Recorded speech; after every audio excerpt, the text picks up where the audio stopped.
Graça e paz, meus irmãos, graça e a paz.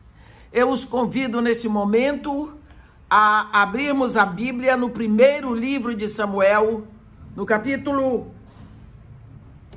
3. Primeiro livro de Samuel, capítulo 3, onde podemos ler assim: o jovem Samuel servia ao Senhor perante Eli. Naqueles dias, a palavra do Senhor era muito rara. As visões não eram frequentes. Certo dia, estando deitado no lugar acostumado, o sacerdote Eli, cujos olhos já começavam a escurecer-se, a ponto de não poder ver, e tendo-se deitado também Samuel no templo do Senhor, em que estava a arca, antes que a lâmpada de Deus se apagasse, o Senhor chamou o menino: Samuel, Samuel. Este respondeu: eis-me aqui. Amém. Nós vemos que neste momento da história de Deus com o homem, escrita aqui na Bíblia, a Bíblia diz que a palavra do Senhor era muito rara e as visões não eram frequentes. Então, aqui nós vemos que algo tremendo vai acontecer. Por quê? O sacerdote Eli já estava deitado no lugar que ele costumava deitar. Samuel vem e também está deitado no templo do Senhor, onde estava a arca. Mas aqui a Bíblia entra no lugar e diz assim: antes que a lâmpada de Deus se apagasse. Antes que a lâmpada de Deus se apagasse. A Bíblia não diz aqui que a lâmpada estava acesa. A Bíblia não ensina que ela acendia e apagava. Mas a Bíblia chama atenção para o momento. Antes que a lâmpada de Deus se apagasse, aconteceu algo. O Senhor chamou o menino: Samuel, Samuel. Este respondeu: eis-me aqui. Samuel não tinha o hábito, não reconhecia a voz do Senhor. E ele, tendo ido a Elias, não foi uma vez só, Elias disse para ele: quando agora tu ouvires te chamar, tu deves dizer: podes falar, Senhor. Porém, Samuel ainda não conhecia o Senhor e ainda não lhe tinha sido manifestada a palavra do Senhor. O Senhor chamou pela terceira vez e ele se levantou e foi a Eli. Foi quando Eli disse para ele: olha, vai deitar-te. Se alguém te chamar, dirás: fala, Senhor, porque o teu servo ouve. Nós vivemos hoje, 2020, uma época muito parecida, em que a palavra do Senhor é muito rara e as visões não são frequentes. Essa época que nós chamamos de final dos tempos, ela já começou há muito tempo. Nós lembramos que já os discípulos se preocupavam com elas. No capítulo 24 de Mateus, nós vemos que quando Jesus vinha saindo do templo, seus discípulos estavam lá, admirando as construções do templo. Quando eles chamaram Jesus para ver, Jesus disse para eles: em verdade vos digo que aqui não ficará pedra sobre pedra que não seja derribada. Os discípulos ficaram perplexos. Jesus continuou andando, desceu o vale do Quidron, subiu para o Monte das Oliveiras, sentou-se lá e os discípulos fizeram 3 perguntas. Quando acontecerão essas coisas? Que sinal haverá da tua vida? Que sinal haverá da consumação dos séculos? Jesus olhou para eles e só disse: vede que ninguém vos engane. Então ali ele começa a traçar evidências que marcam o final dos tempos. Nós chamamos a isso o sermão profético de Jesus no Monte das Oliveiras. Porém, ele diz: e este evangelho será pregado a todas as nações para testemunho, e então virá o fim. Porém, meus irmãos, ele falou de nação contra nação e reino contra reino, guerras, guerras, guerras. Nós temos tantas guerras na história, tantas guerras, nessa época que nós chamamos cristã, que tem 2000 anos, 2021 anos, vamos dizer assim. Mas as que chamam mais atenção são as 2 grandes guerras. Mas ele fala de nação contra nação, reino contra reino. Reino é diferente de nação. Porque nação, você sabe que ela tem pontos, que ela tem limites, pontos extremos. E reino não tem. Existem 2 reinos aqui para quantas nações? O caso aqui é que a partir da subida de Jesus, da vinda do Espírito Santo, começa uma época da presença do Espírito Santo aqui nos filhos de Deus, numa comunidade santa chamada Igreja de Jesus Cristo. E essa época se estende até o dia em que a igreja for tirada aqui da terra. Nessa época, o Espírito Santo tem comandado e Jesus disse: eu edificarei a minha igreja. Uma das características desse tempo, do final dos tempos, é a presença do espírito de Jezabel, que Jesus Cristo já fala disso na igreja em Tiátira. Embora muitos achem e confundam o espírito de Jezabel com imoralidade sexual, eu quero dizer que a grande característica de Jezabel é o silenciamento da palavra de Deus. Quando essa mulher entra em Israel, naquele casamento político que houve entre ela, filha do rei do Tiro Etbaal, com o rei de Israel, ela entra para proibir o culto a Deus.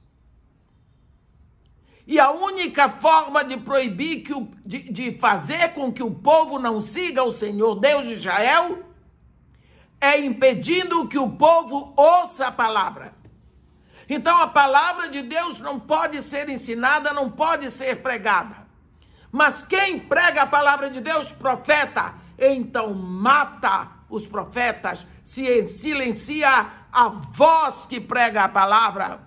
Se eles não ouvem a palavra, eles vão seguir Baal. E foi isso que aconteceu. Mas se, silenciando a voz dos profetas, o povo seguiu Baal, pelo trabalho de um profeta, também o povo volta para o Senhor.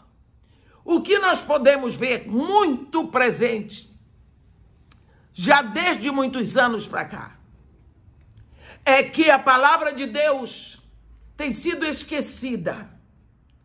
Para alguns, ela até se tornou obsoleta.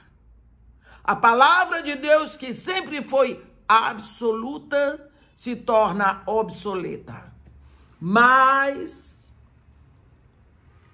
quando está escrito aqui, a palavra do Senhor era muito rara e as visões não eram frequentes, Deus falou.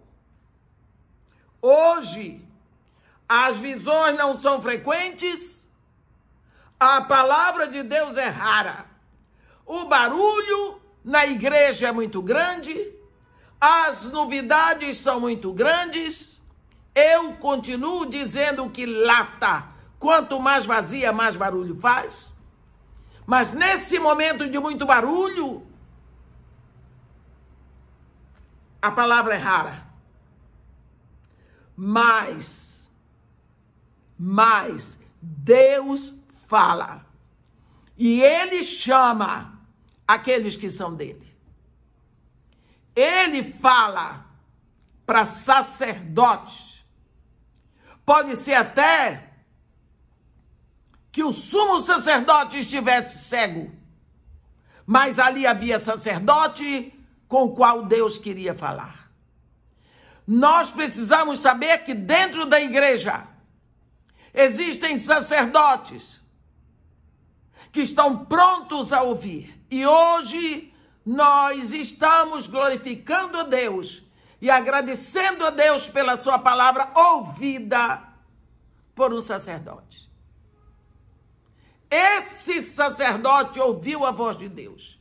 Dirigido pelo comando de Deus, ele começou uma congregação.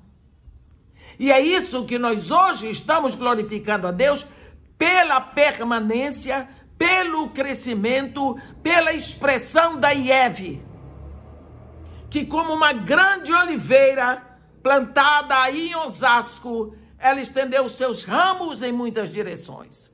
Digo isso porque eu chego no Canadá, tem alguém que me diz: ô irmã, eu conheço a senhora lá da IEV. E me dão notícia do pastor Ageu e da Leila. Eu chego nos Estados Unidos, irmã, conheço a senhora lá da IEV. Eu fico pensando, mas a IEV é uma só, ali em Osasco, em São Paulo. Como é que eu encontro tantas pessoas que me conhecem da IEV? Eu digo para vocês, eu nunca vi uma outra igreja com um mistério desse. Mistério e ministério. Tantos lugares, não é num lugar só, nos Estados Unidos. Eu nunca vi uma igreja para exportar tanto crente. Por quê? Porque um dia o sacerdote da igreja disse: pode falar, Senhor, que o teu servo ouve. Como Samuel, o sacerdote que ouviu, também era inexperiente. Me desculpe o pastor Ageu, mas era principiante. Ele nunca tinha sido antes o pastor fundador de uma igreja, não. Nem de um grande ministério, não. Mas no dia que ele ouviu a voz, ele teve a direção, ele começou, ele permanece e a igreja tem produzido frutos. Quantas vezes nós não sabemos discernir quando é Deus que está falando? Mas deixa eu dizer para vocês, meus irmãos, os mais profundos desejos de Deus, Ele coloca no nosso coração desejo, principalmente um desejo por Ele. Ele traz no nosso coração um desejo tão grande por Ele, que nós o escolhemos. Olha, só sabem que existe neles algo que o mundo não pode fazer. Esse é o que acontece conosco. Começa a brotar do nosso coração um desejo que nada neste mundo pode satisfazer. Pastor Ageu tinha galgado lugares que muitas pessoas podiam invejar, mas ele não estava completo. Ele não estava satisfeito. O coração dele almejava para que Deus fosse glorificado, para que pessoas se convertessem a Ele, para que pessoas conhecessem o seu amor, para que pessoas olhassem para a cruz, que é a solução. Se você olhar lá para cima, você vê a igreja debaixo da sombra da cruz. é uma igreja marcada pela cruz. O sonho que Deus botou no coração dele era maior. Olha, esse desejo que vem no coração de um sacerdote escolhido, eu digo sacerdote, não tem nada a ver com padre da Igreja Católica. Deixa eu fazer um parêntese para explicar. A Bíblia diz que lá na cruz, Jesus Cristo nos constituiu. O verbo está no pretérito perfeito, no passado completo. Ele nos constituiu reino e sacerdotes para o seu Deus e Pai. Então nós somos sacerdotes. Ele, com desejo imenso de tornar o mistério do amor de Deus conhecido na cruz de Jesus, trabalhou e construiu e trouxe esse prédio à sombra da cruz. Eu acho isso maravilhoso. Eu sou uma entusiasta tremenda da cruz. E Deus botou no coração de todos os seus filhos um link, um sentimento, um desejo, back home, de volta para casa, não é? Volta! Deus nos deixou aqui. Deus nos trouxe aqui. Mas Ele não nos soltou aqui de qualquer jeito. Quando você lê o Salmo 42, no versículo 1, Salmo 42, versículo 1, você vai ver que a Bíblia lhe fala de uma nostalgia, não é? Como suspira a corça pelas correntes das águas, assim por ti suspira a minha alma. A minha alma tem sede de Deus, do Deus vivo. Quando irei e me verei perante a face de Deus? Quando irei? Quando voltarei para casa? Só Ele que sabe. Mas essa nostalgia, ela vem de dois termos gregos: nostos, de volta, e algos, o lar. É um sentimento que nos faz desejar voltar para casa. Algos é dor, saudade, não é? Nós precisamos saber que esse desejo de voltar para casa é um desejo que Deus deixou em nós, para que nós desejemos estar com Ele, porque nenhum momento de toda a eternidade Ele deixou, Ele quis que estivéssemos longe dEle. Desde a fundação do mundo, a Bíblia diz em Apocalipse 13, existe um cordeiro que foi morto. Desde a fundação do mundo, existe uma cruz no coração de Deus. E Deus nunca recuou. Essa cruz, cuja sombra está lá em cima na Ieve, está no coração de Deus desde toda a eternidade. Esse era o preço que no seu Filho Ele teria que pagar para nos trazer de volta para Ele. Mas nós vemos que muitas vezes, hoje, quando a palavra do Senhor é rara e as visões não são frequentes, poucos estão ouvindo essa voz. E Deus, tendo tantos profetas, tendo tantos religiosos, não é? Tantos religiosos, ele chamou o sacerdote principiante, sacerdote menino.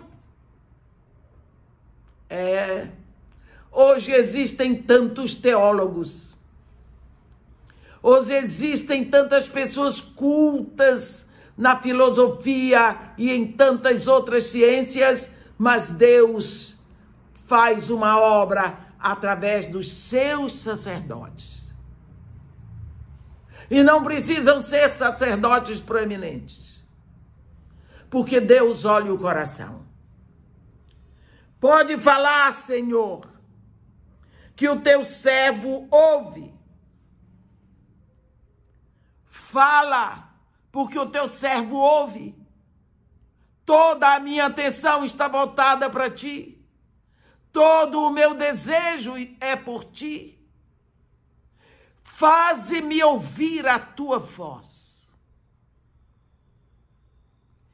Quando você pede a Deus que quer ouvir a voz dele, você pode ter certeza que ele não se fará de rogado. Porque o que ele deseja é ser ouvido. Ele deseja ser ouvido. E ele diz: as minhas ovelhas ouvem a minha voz, eu as chamo e elas me seguem. Mas quantas vezes temos hoje levado a palavra de Deus de qualquer jeito e não nos interessamos na palavra de Deus como deveríamos fazer? Então, nos tornamos tão irresponsáveis, como a palavra de Deus diz pela boca do profeta Oséias, como um pão virado. Efraim se mistura com os povos e é um pão que não foi virado. O que significa que nós, que estamos misturados com o mundo, que não fazemos mais a distinção, apesar de estar escrito em Romanos 12:2, não vos conformeis com este século. Não andeis de conformidade, não andeis de mão dadas, não imiteis as coisas do mundo. Ainda somos cristãos, mas daquele tipo que se diz em cima do muro, pronto para ser alvejado dos dois lados. É um pão que não foi virado. Um pão que não foi virado ainda é pão. Mas se não foi virado, de um lado ele está assado e do outro não. Ou se de um lado está assado, o outro pode ser que esteja impróprio para alimentação, porque está queimada.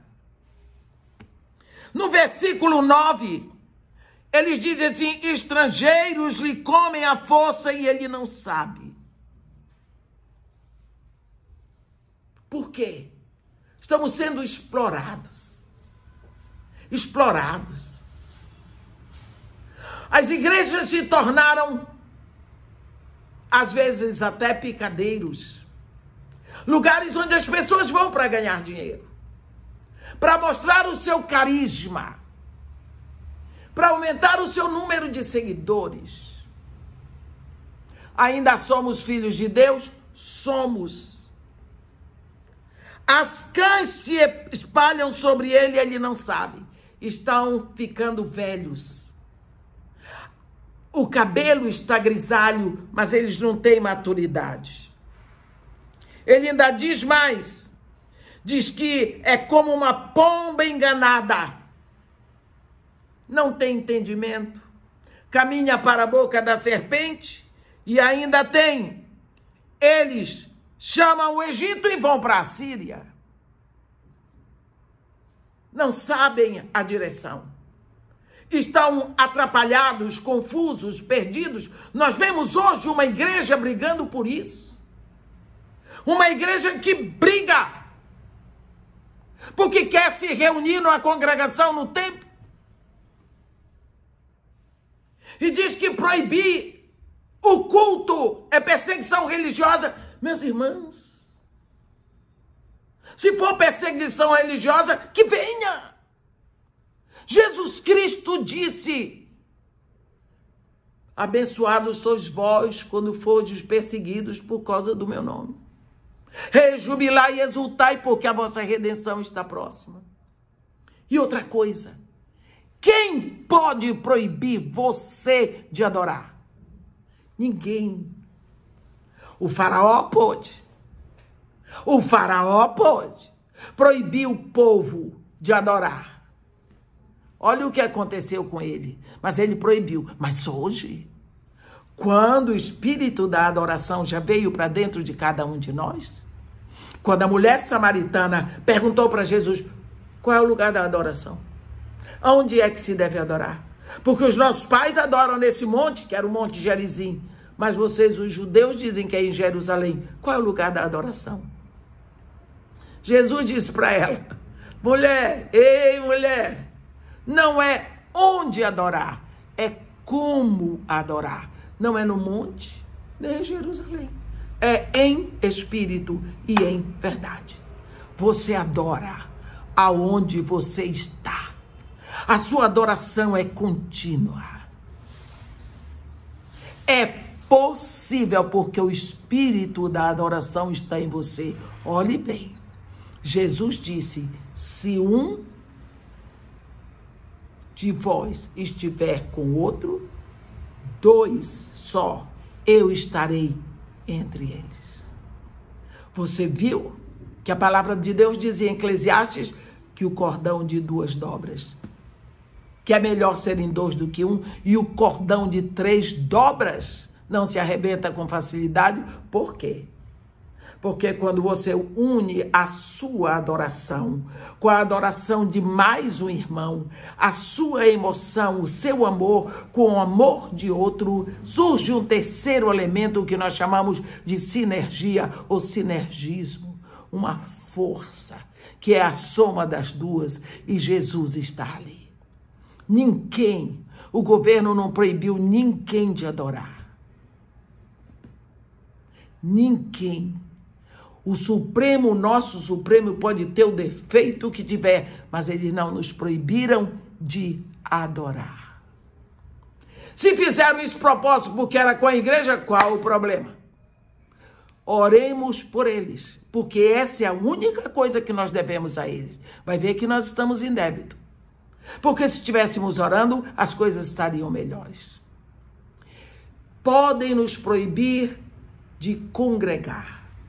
Mas se eu estou com outro, Jesus já está ali, a congregação está perfeita. Então nós precisamos deixar de ser ingênuos. O final dos tempos está cada vez mais próximo do final. Porque se esses tempos finais começaram logo depois que Jesus subiu, na vinda do Espírito Santo, olha, vai fazer 2000 anos em 2033. Não é? Por aí? Então, nós estamos muito próximo do final. Todos sabem disso. E é nesse final que a Bíblia diz, a palavra do Senhor é rara e as visões não são frequentes. Neste momento em que nós estamos passando uma época árida, Deus encontra sacerdotes. Deus encontra homens que podem dizer, pode falar, Senhor, que o teu servo ouve. Precisamos saber que Deus ainda fala. E olhe, ele fala antes que a lâmpada de Deus se apague. A lâmpada de Deus se apague. A lâmpada de Deus que brilha em nós é o Espírito Santo. E Jesus disse: vós sois a luz do mundo. Sabe, em Israel, quando um rapaz vai na casa de uma família, pede a mão da noiva, assina o ketubá, paga o dote, ele vai para a casa do pai dele e deixa a noiva dele lá. O preço dela está pago, ela é noiva, agora ela vai se preparar, porque a qualquer momento o noivo pode vir. Ela toma uma candeia, acende e coloca na janela da frente. É obrigação primeira dela manter aquela candeia acesa. Todos que passam ali sabem que há uma virgem que será levada. Há uma virgem que já foi pedida. No dia em que o noivo vier buscá-la, ele não avisa quando. Pode ser de manhã, de tarde, de noite, de madrugada. Ele não entra na casa dela, ele grita da rua. E quando ele lhe gritar, ela sai ao encontro dele, mas ela para na candeia e assopra. Apagou a luz. A noiva foi levada. Significa que agora ficou escuro. Aqui a Bíblia diz: certo dia, estando deitado no lugar acostumado, o sacerdote ali, cujos olhos já começavam a escurecer-se, a ponto de não poder ver, tendo-se deitado também Samuel no templo do Senhor em que estava a arca, antes que a lâmpada de Deus se apagasse. Vem a palavra. Deus fala antes que a lâmpada de Deus se apague. Meus irmãos, nós caminhamos para este ocaso,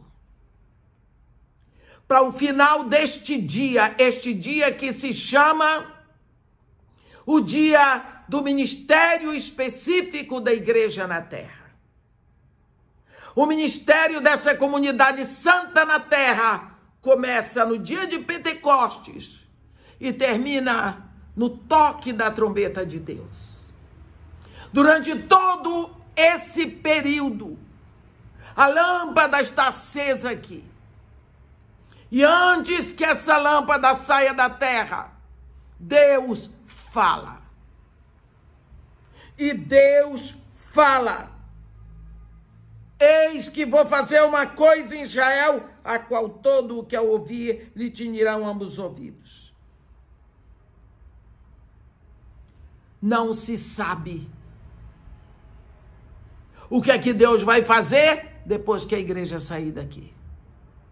Também nem é muito da nossa conta, né? Porque eu espero que nós vamos, que nós estejamos lá com Ele. Mas uma coisa é certa: enquanto a lâmpada não se apaga, vamos atinar os nossos ouvidos. Porque não sei o quão alto Deus falou com o sacerdote Ageu.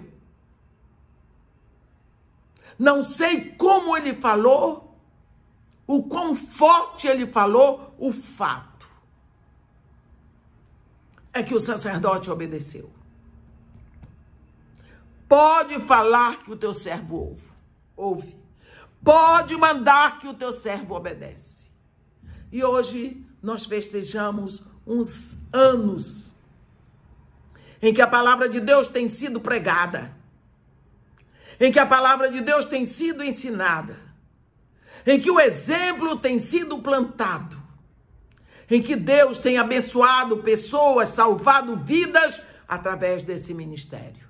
Nós temos muito para nos alegrar. Louvado seja Deus por esse ministério.